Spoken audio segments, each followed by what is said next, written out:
Apa yang ingin dibawa? Nah, apakah dia harus ya semangat yang jenengan bawa tadi sebagai sosok perempuan yang kemudian mendobrak apa ya kemudian? Mendobrak sejarah. Mendobrak apa yang ingin didobrak?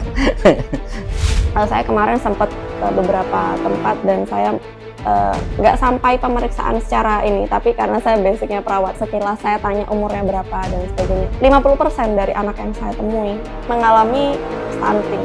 Bagaimanapun dengan background panjenengan, latar belakang, ini termasuk bagian dari inspirasi lah. Semua perempuan pasti iri ke jenengan. Banyak lah gitu. Suatu yang sangat luar biasa yang sudah jenengan terima. Tadi saya sempat ya, ini lebih menekankan lagi bagaimana kemudian apa nih yang lebih konkret yang ingin jenengan mungkin harapkan.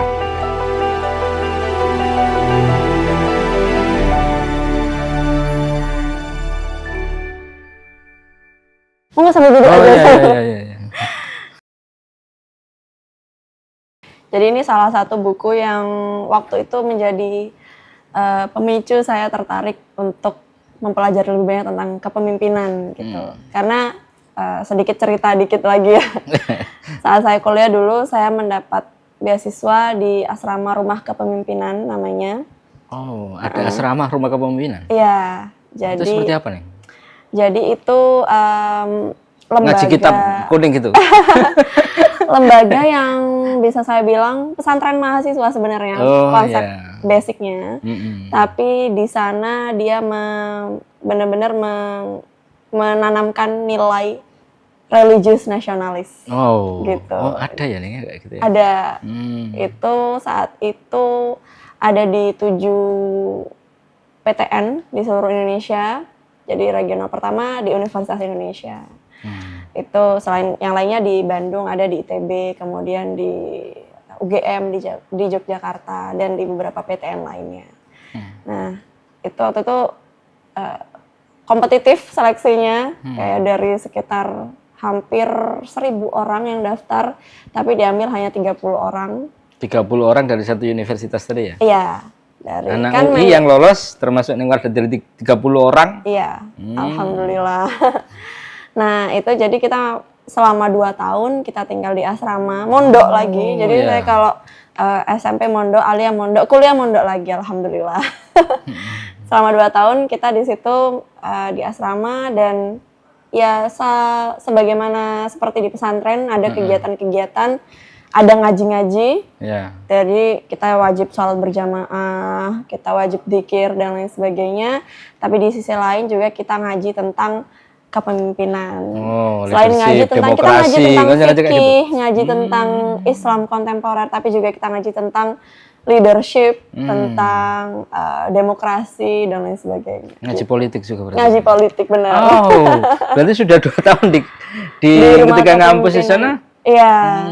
Jadi nggak cuman di akademi keperawatannya saja, tapi kayaknya juga. Ya, alhamdulillah. Jadi itu jadi salah satu exposure yang bikin jiwa kepemimpinan, jiwa leadershipnya semakin terasah gitu. Apa sih pendapat sampean nih? Kalau tadi kan ngomong religius nasionalis ya, menarik sekali kan itu. Apalagi basically jenengan termasuk ada dalam lingkungan pondok pesantren, kemudian sosok yang kemudian muncul masuk ke dunia pendidikan yang sangat formal banget, masuk di UI dan sebagainya. Banyak teman-teman yang kadang-kadang melihat antara pendidikan secara formal, pendidikan agama, santri, kemudian masuk ke dunia politik, kemudian juga bagaimana dia lebih ke dunia luar, melihat lebih luas. Apa pendapat sampean kalau soal ini? Iya, sebenarnya kan kita masing-masing manusia. Anak dari pondok salaf, gitu kan tiba-tiba di UI gitu ya. Sebenarnya kita semua manusia itu punya kemampuan, Pak. Punya kemampuan di berbagai sisi. Karena Gusti Allah ini menciptakan kita itu udah dalam kalau di Al-Qur'an tuh dalam bentuk yang sebaik-baiknya gitu. Jadi kalau secara kemampuan insya Allah kalau kita mau mengeksplor, mau mengasah, mau terus menggali potensi kita, pasti kita akan banyak hal baik yang bisa kita lakukan. Termasuk ya sebenarnya kalau di bidang keluarga religius ya, dalam sisi keluarga religius, keluarga yang basic agamanya cukup kental, cukup kuat. Mungkin tidak banyak yang open minded, yang terbuka dengan pendidikan modern dan lain sebagainya. Tapi mungkin saya salah satu yang beruntung karena punya keluarga dan orang tua yang berpikiran open minded dan sangat bijak menghadapi dinamika dunia saat ini gitu, sehingga saya bisa mengakses pendidikan terbaik yang menurut saya ya saat itu pendidikan terbaik karena di universitas terbaik di negara ini gitu. Dan itu insya Allah anak-anak muda zaman sekarang pasti jauh bisa lebih bisa mengasah kemampuannya lebih lagi. Jadi kalau menurut pendapat saya semua pasti punya kemampuan, tapi mungkin tidak semua punya kesempatan untuk bisa mengeksplor, untuk bisa menggali pendidikan sebaik-baiknya gitu. Dan alhamdulillah saya salah satu yang cukup beruntung untuk bisa mendapatkan itu semua gitu. Kalau pendapat sampean kaitannya dengan sisi tadi, ya keberuntungan itu kan tidak semua orang mendapatkan. Tapi bagaimana kemudian bisa diciptakan ya? Betul. Nah, kaitannya dengan sosok perempuan, bagaimana kemudian memberikan kesempatan kepada mereka. Gitu. Kalau memang hari ini jenengan sudah maju menjadi, sekarang bakal calon wakil bupati ya, sebelum kita ada penetapan nanti, akan bagaimana mengimplementasikan apa yang sekarang jenengan lakukan atau jenengan dapatkan menjadi sosok perempuan yang tinggal di Kota Pasuruan, kemudian berpendidikan sampai ke luar negeri bahkan. S2-nya luar negeri nih ya? S2 di London. Di London. Di Inggris, ya. Itu bagaimana ceritanya kok sampai kepikiran? Itu memang sudah jadi mimpi saya, Pak. Jadi dari kecil saya tuh suka belajar. Hobi sekolah. Hobi belajar gitu. Jadi menggapai pendidikan setinggi-tingginya itu udah jadi salah satu mimpi saya gitu. Dan orang tua saya sangat mensupport itu, bahkan ketika saya mau menikah gitu ya, saya bilang ke saat itu calon suami, saya bilang saya ingin terus sekolah, ini saya sudah selesai S1, saya ingin lanjut S2 dan ini dan itu gitu. Jadi ya alhamdulillah itu bisa terwujud gitu, karena itu memang sudah jadi mimpi saya sejak lama. Nah, ceritanya waktu itu kok bisa nggak tiba-tiba sih, ada prosesnya. Untuk S2 di luar negeri itu saya ambil di bidang business administration. Jadi agak melenceng dari S1 saya gitu, karena memang pada perkembangannya saya lebih fokus, lebih banyak berkiprah saat itu di bidang usaha, di bidang bisnis gitu. Sehingga memutuskan untuk S2-nya saya ingin ambil MBA, Master of Business Administration. Nah, saat itu kebetulan ada opening di salah satu universitas di London ini, peluang beasiswa untuk pengusaha dari negara-negara berkembang gitu. Jadi emerging countries, enterprises from emerging countries gitu. Jadi untuk teman-teman pengusaha yang dari negara-negara berkembang. Jadi dan saat itu salah satunya, memang Indonesia masih negara berkembang ya, Mas, belum negara maju. Indonesia masuk dalam salah satu list countries-nya. Dari situ kemudian coba nih apply, semoga bisa. Tagline-nya tapi sudah maju Indonesia nih. Bismillah. Bismillah maju. Terus gimana nih? Apply, kemudian alhamdulillah lolos dan juga dapat beasiswa, jadi alhamdulillah bisa menjalani itu gitu. Dan terkait pencalonan saya sekarang ini. Ya, perempuan. Itu kan sesuatu yang bahasanya gini ya, keberuntungan itu kadang-kadang memang tidak bisa dirasakan semua. Sebenarnya tapi bukan pure keberuntungan ya, Mas ya. Privilege ya. Karena saya tadi, bagaimana kita bisa menciptakan kesempatan dan memanfaatkan kesempatan sebaik-baiknya, sehingga orang mungkin lihatnya, wah dia beruntung karena mungkin disupport keluarga yang baik dan lain sebagainya. Tapi sebenarnya ada loh orang-orang yang mungkin punya privilege yang sama dengan saya, tapi tidak mampu memanfaatkan kesempatan itu dengan baik, sehingga tidak menjadi leverage capacity bagi dia, tidak meningkatkan kapasitas dan kualitas dia, padahal sudah punya privilege yang sama gitu. Jadi sebenarnya keberuntungan ini bukan pure kayak main lotre, ada yang dapat, ada yang enggak, bukan seperti itu, tapi sebenarnya ada proses di baliknya. Sehingga ketika kesempatan itu datang, kita bisa mengoptimalkannya gitu. Nah, dengan pencalonan ini sebenarnya kalau boleh saya bilang, saya sudah jadi salah satu pendobrak sejarah nih Mas. Pendobrak perubahan, karena memang yang pertama yang ikut pilkada aja yang pertama, ya Mas ya. Iya, maksudnya gimana? Di Pasuruan, perempuan yang ikut pilkada, insya Allah saya yang pertama. Yang paling muda nih gitu nih. Dan yang paling muda, alhamdulillah. Memang sebelumnya ada nih calon cewek juga ada. Iya. Nah, kemudian insya Allah tidak berhenti di situ, kita akan optimalkan sehingga nanti tercipta sejarah pemimpin Pasuruan yang perempuan yang pertama gitu. Terus apa yang ingin dibawa nih kemudian dari, apakah dia harus ya semangat yang jenengan bawa tadi sebagai sosok perempuan yang kemudian mendobrak apa yang kemudian? Mendobrak sejarah, mendobrak apa yang ingin didobrak? Jadi gini Mas, kalau saya lihat kan kalau di Kabupaten Pasuruan ini kita bisa lihat kayak skor IPM aja ya, masih kurang menggembirakan. Saya nggak berani bilang gimana ya, masih kurang membanggakan lah. Sebenarnya sudah ada progres. Tapi kalau diinikan dengan apa nih yang mungkin salah satunya adalah kita harus membuat masyarakat Pasuruan ini lebih berpikiran yang secara luas, lebih berwawasan luas, lebih berpikiran terbuka dengan hal-hal yang ada sekarang, termasuk perubahan yang bisa dibawa oleh seorang pemimpin perempuan gitu. Karena di Pasuruan ini cukup unik gitu ya. Jadi kalau di Jawa Timur udah banyak pemimpin perempuan, gubernurnya udah perempuan.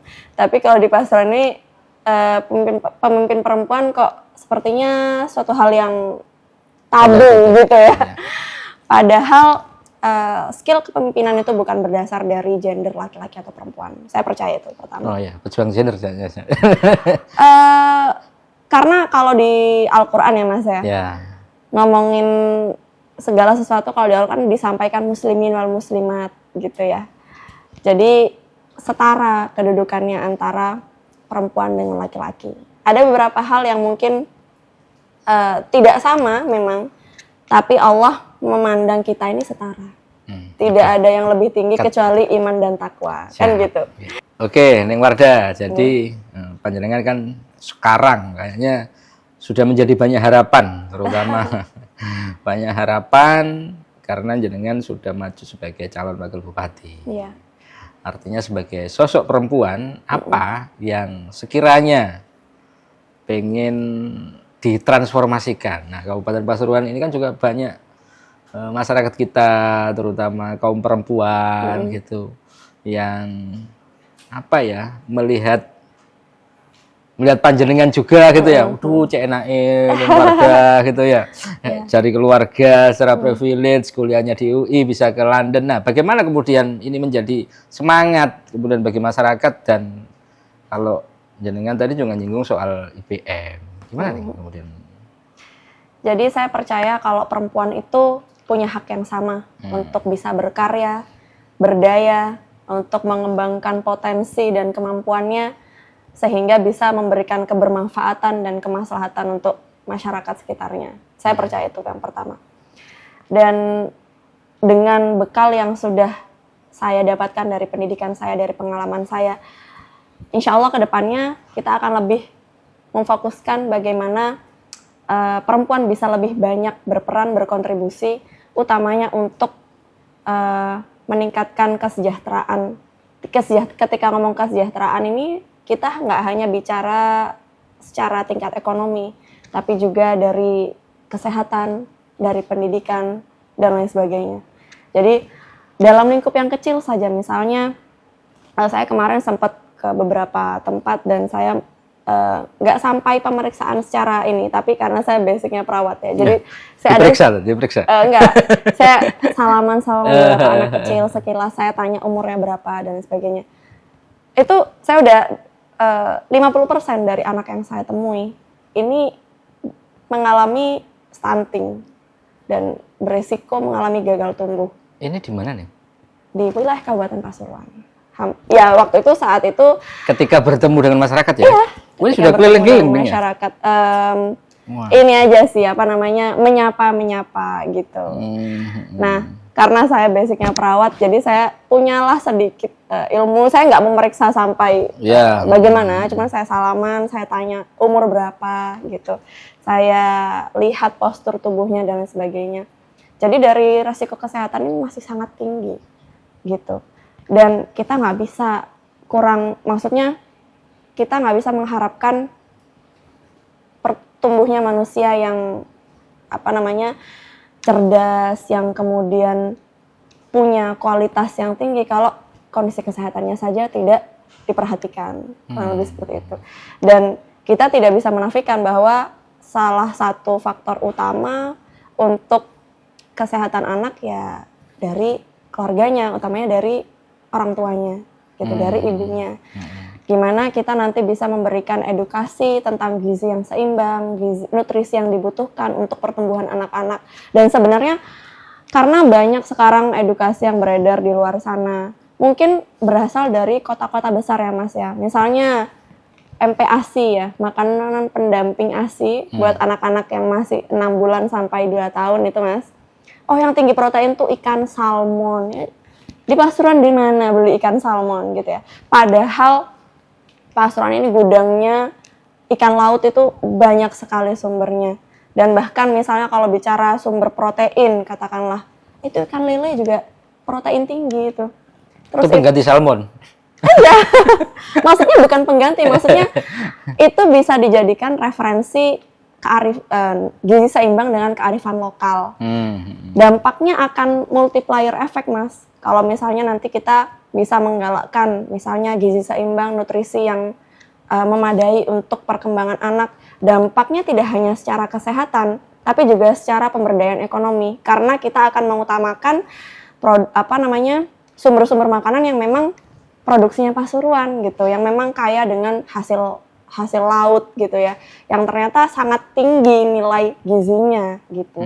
Kemudian juga dari kesejahteraan secara keseluruhan, sehingga anak-anak, kalau anaknya sehat nanti sekolahnya bisa pinter. Simpelnya kan gitu Mas. Kalau anaknya sakit-sakitan, sekolahnya ya mungkin bisa pinter tapi terganggu gitu ya kan. Jadi kan kenapa tadi saya contohkan hal yang konkret, bagaimana kontribusi seorang perempuan yang teredukasi gitu ya, itu bisa memberikan perubahan yang berdampak signifikan. Dari keluarga itu ya. Bisa, itu salah satu contohnya. Dari hal lain sangat bisa dieksplor sekali, dari perkembangan ekonomi misalnya orang-orang Pasuruan ini ibu-ibunya sebenarnya sangat kreatif loh. Kalau kita berikan pendampingan yang terstruktur gitu, kita berikan pelatihan, kemudian akses permodalan, kemudian akses distribusi hasil kreasi dan lain sebagainya, itu bisa banget jadi kemandirian ekonomi untuk kalangan perempuan ini gitu. Jadi banyak aspek-aspek yang selama ini sudah ada potensinya tapi belum bisa dikembangkan dengan baik. Jadi itu mungkin salah satu semangat yang ingin kita usung nantinya. Artinya jenengan sebagai seorang perempuan, bagaimanapun orientasi paling tidak lebih besar juga nanti ke kaum perempuan yang lebih menjadi bagian dari keluarga-keluarga kecil yang kemudian menjadikan tumbuh kembang sebuah bangsa gitu ya secara luas. Saya percaya kalau dari bukunya Pak Reinald Kasali ini sudah khatam kan itu? Sudah khatam itu ya? Insya Allah sudah khatam ini Mas, sampai kuning-kuning, sampai kelipat-lipat Mas.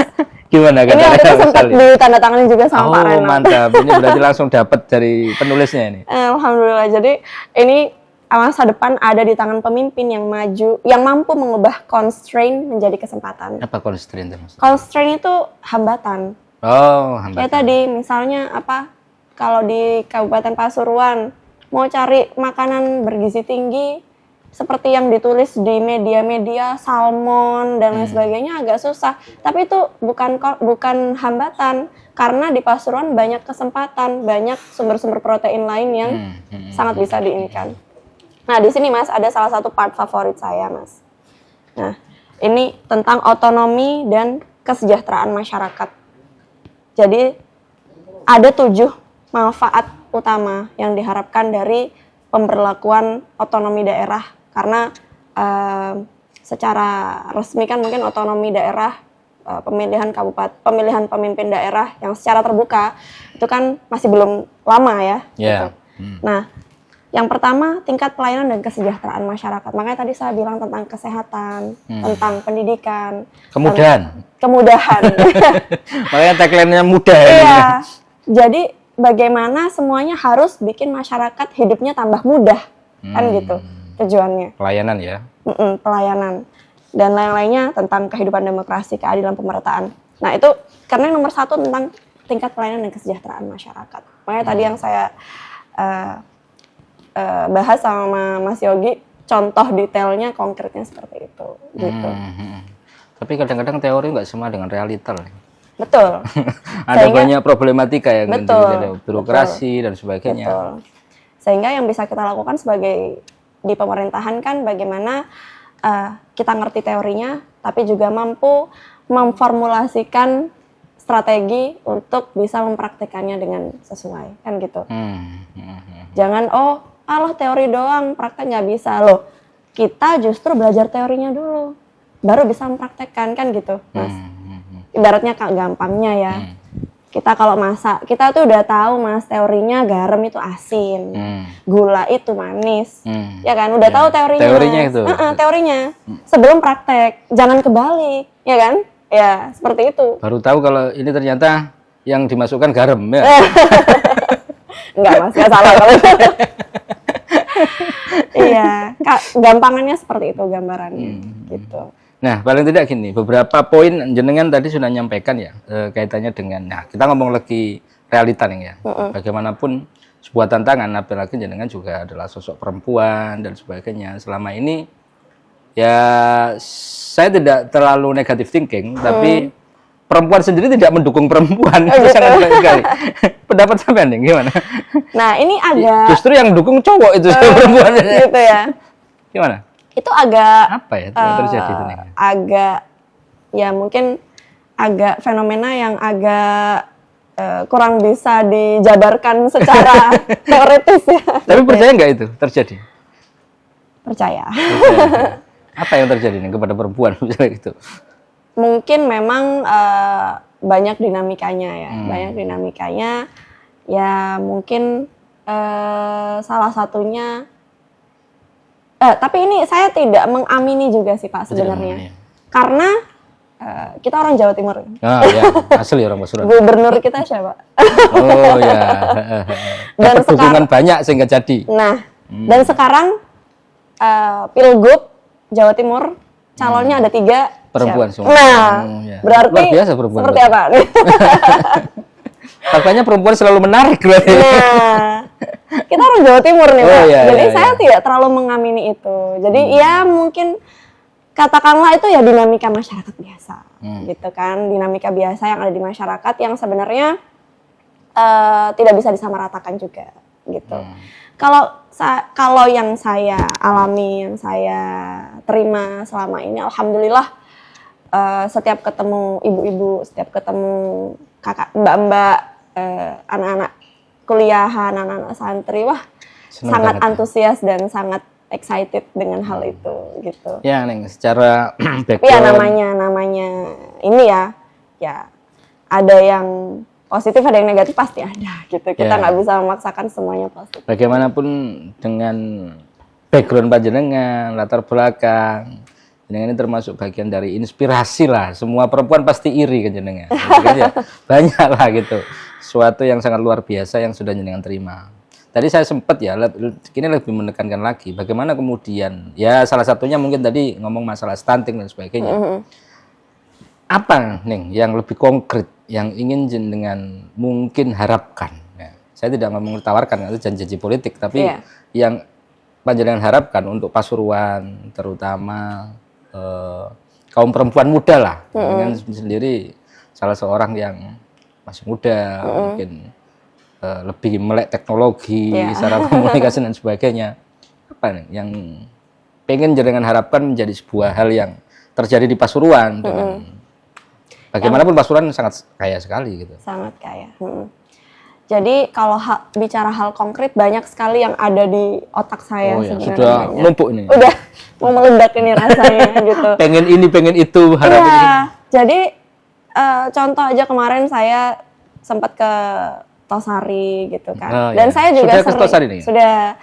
Dan saya kebetulan sering juga ke Bromo dari 6 tahun lalu ketika mendampingi suami sampai nginep-nginep di sana dan lain sebagainya. Dan saya lihat kalau katakan saya ini orangnya suka healing, Pak. Tadi kalau lihat di foto saya ini suka healing itu kalau di sini ngeluyur nih.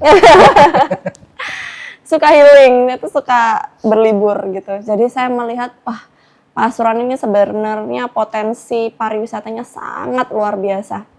Bukan hanya dari alamnya. Alamnya tuh lengkap dari gunung sampai laut ada. Tapi juga dari masyarakatnya yang masih punya adat dan tradisi yang sangat kental. Yang kalau kita expose keluar itu akan sangat menarik gitu. Dan saya banyak terinspirasi dari beberapa pemimpin daerah yang berhasil memajukan daerahnya menjadi sebuah daerah yang tadinya tidak dipandang menjadi terpandang gitu. Salah satunya di bidang pariwisata. Insya Allah kita konkretkan nanti. Siapa contohnya? Contohnya adalah di Kabupaten Banyuwangi. Oh ya, kakak sendiri ya. Kebetulan seperti itu. Gimana? Kalau mungkin Mas Yogi ingat 10-15 tahun yang lalu, kalau Banyuwangi, dengar kata Banyuwangi itu identiknya sama apa Mas? Kalau saya ingatnya ya Mas ya, saya dulu SMP di Jember Mas. Mondok di Jember, Sanawiyah itu. Saya mau ditanya gitu ya Neng, sama Neng Warda. Iya, saya pengen nanya. Yang identiknya itu. Identiknya dulu apa Mas, kalau 10-15 tahun lalu? Ya, kalau tanda kutip golek-golek pelet, santet. Nyari dukun gitu. Cinta ditolak, dukun bertindak. Golek irono nih, gitu dulu. Atau mau ke Bali cuma numpang pipis. Oh iya, dilewati saja. Dilewati saja. Tapi sekarang setelah 10-15 tahun berlalu, sudah sampai ada bandaranya. Ada bandaranya, Masya Allah, dan luar biasa. Dan salah satu yang diterapkan saat itu adalah mengkapitalisasi potensi masyarakat sendiri. Sampai sekarang bupatinya bisa diangkat oleh Pak Jokowi jadi menterinya. Masya Allah. Itu hal-hal baik yang saya lihat secara strategis sekali untuk bisa dioptimalkan. Karena saya lihat kayak di Kabupaten Banyuwangi itu sebenarnya tidak banyak yang diubah. Karena yang dilakukan pemerintah saat itu adalah mengkapitalisasi, mengekspos,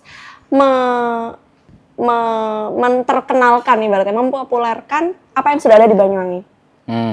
Jadi mulai dari kebudayaannya, tari-tarian, kemudian kopinya, karena salah satu penghasil kopi, sampai ada festival kopi dan lain sebagainya. Sampai ada satu dusun dusun Kemiren namanya kalau nggak salah, itu dijadikan salah satu dusun wisata. Kemudian juga dari alamnya yang punya Blue Fire dan lain sebagainya. Itu yang sangat dikapitalisasi, sangat dijual.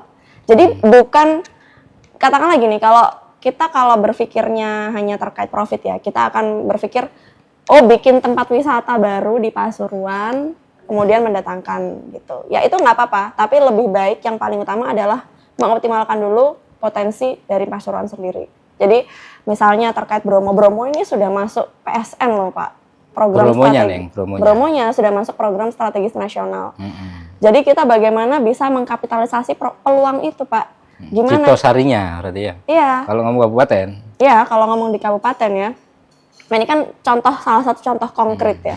Gimana itu ada festival masyarakat Tengger, kemudian itu kalau orang luar tahu tuh menarik sekali loh Pak. Jadi bagaimana tradisi masyarakat Pasuruan ini tidak hanya kemudian menjadi tradisi, tidak hanya kemudian menjadi rutinitas, tidak hanya dinikmati oleh orang-orang lokal, tapi gimana biar orang sampai sengaja datang untuk nonton itu, misalnya gitu. Jadi misalnya kita nanti ciptakan festival atau bikin event yang mengkapitalisasi potensi itu Pak. Karena itu sangat sayang sekali kalau tidak bisa dioptimalkan dan malah orang lain katakanlah wilayah lain yang menikmati, katakanlah gitu. Itu sih salah satu yang dari pariwisata. Kalau tadi saya sudah bicara tentang kesehatan, Saya ingin nanti saya lanjutkan yang saya potong. Oh, ya. Mohon maaf, saya potong. Kalau ngomong pariwisata ya, pariwisata. Oke, kita mungkin bisa mengaca dari Banyuwangi ya, bagaimana kemudian mereka mengkonsep. Kita ngomong Tosari dengan potensinya Bromo. Pasuruan ada lagi yang potensi lebih bagus juga nih. Iya. Prigen, kawasan betul, Tretes. betul. Apa yang ingin jenengan misalnya pernah bayangkan dengan itu nih?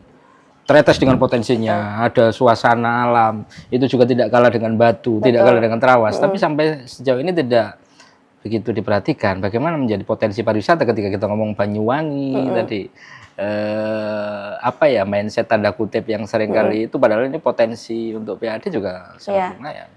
Ketika mengembangkan sebuah potensi pariwisata, kita tidak bisa lepas dari mindset family vacation, ya.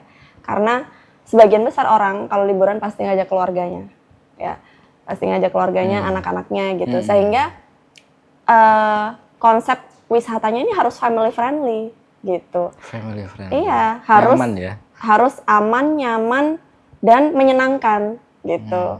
Jadi kalau mungkin yang selama ini hanya menyasar kalangan tertentu, gitu, itu ternyata tidak mendatangkan pendapatan yang signifikan, gitu.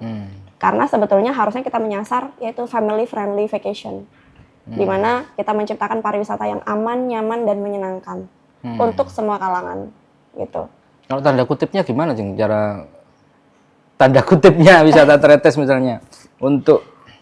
Simple aja gini Mas, kalau misalnya saya kan juga sering sama suami. Pernah ya ke sana? Oh ya sering. Kesana tuh bingung mau ngapain Mas, paling makan-makan aja gitu. Itu yang kan. enak sate kelincinya yang di depan Hotel Surya itu. Iya, paling makan-makan aja gitu. Terus bingung mau ngapain gitu. Sehingga activities ketika kita sudah pakai mindset family vacation, ya, mindset kita udah pakai family vacation, kita yang mengembangkan potensi pariwisata, itu kita udah pasti memikirkan akomodasinya, activitiesnya, kemudian transportasinya, dan lain sebagainya. Karena semuanya harus mengakomodasi tadi, aman, nyaman, dan menyenangkan. Sangat kompleks tuh maksudnya. Sangat kompleks, tapi insya Allah kalau tidak dimulai, tidak bisa menciptakan perubahan yang signifikan kan Mas? Oh gitu. Ya, tanda kutipnya kalau wakil bupatinya Ning Wardah, boleh juga itu gitu ya? Boleh juga. Kalau mungkin boleh sedikit saya nambahin Mas, saya pengen nutup tadi pembahasan yang tentang kesehatan dan perempuan. Saya ingin secara konkret nanti ketika kita memegang kepemimpinan di Kabupaten Pasuruan ini, kita wajibkan edukasi pranikah bagi seluruh anak muda. Jadi sebelum nikah harus melalui katakanlah kayak seminar, training gitu. Harus lulus itu dulu baru nikah ya. Nah betul Mas, karena root cause-nya di situ. Akar permasalahannya di situ, gitu. Jadi kita tidak bisa menyalahkan, oh ini anaknya tiap hari makan kok nasi sama tempe tok gitu misalnya, karena memang tidak ada edukasi yang menyasar lebih spesifik kepada itu gitu. Jadi kalau kita wajibkan misalnya edukasi pranikah terhadap anak-anak muda, itu mencakup semuanya Mas, mencakup kesehatan, mencakup kestabilan ekonomi, mencakup pengendalian emosi dan lain sebagainya. Sehingga kedepannya saya percaya kebaikan atau perubahan itu dimulai dari sektor terkecil. Dan kalau dalam hal ini dalam sektor keluarga. Bagaimana kita mengharapkan generasi maju yang lebih baik dalam segalanya kalau dari proses membentuk keluarga saja sudah tidak kita perhatikan. Sudah tidak kita utamakan pendampingan agar membentuk keluarga yang berkualitas. Tujuannya kan itu Mas. Saya percaya itu, gitu. Jadi untuk membuka jalan kemudahan untuk Pasuruan itu memang kompleks sekali prosesnya, tapi insya Allah dengan izin Allah Subhanahu Wa Taala, dengan ikhtiar kita bersama, semuanya akan terasa mudah. Gitu. Oke, luar biasa. Terima kasih Ning untuk sudah banyak menerima kita dan sharing. Semoga ini jadi sesuatu yang bahasanya bermanfaat lah. Amin, amin. Terima kasih Ning. Sama-sama Mas.